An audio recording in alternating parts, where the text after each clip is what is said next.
Well, first of all, thank you to John Harrington and the St. Paul Police Department and the other advocates. Ellen Pence is here and others from Praxis. Thank you, Denise, for your leadership.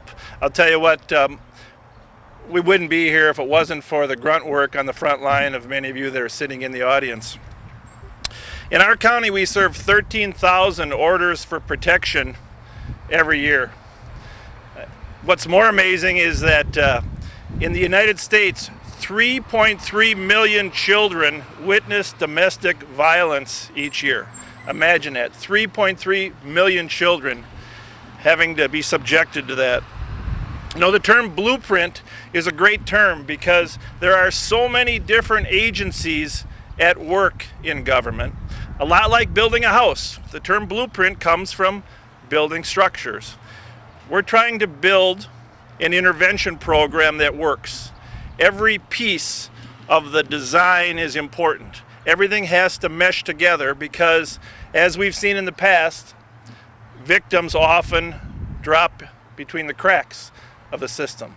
This is an effort to eliminate those cracks so that cases like in Washington County 5 years ago that result in brutal victimization and death don't happen again. But even more so on a day in, day out basis that we can get the help.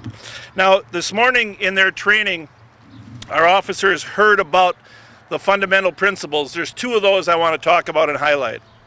One of them is recognize that domestic abuse is a pattern requiring continued engagement with the victims and the offenders. It's not a crime that we respond to and we handle the call and it's gone. It's a pattern of behavior that requires continued engagement on behalf of those of us that are here. And the second principle that I think is so powerful is we have to use the power of the justice system, those people that are here, to send messages of both help and accountability. And the way we send the best message is to actually give help and to require accountability. At the Sheriff's Office, we have some changes that we'll make in how we handle victim information so that we can do notification and sever that relationship so that the recovery period can begin.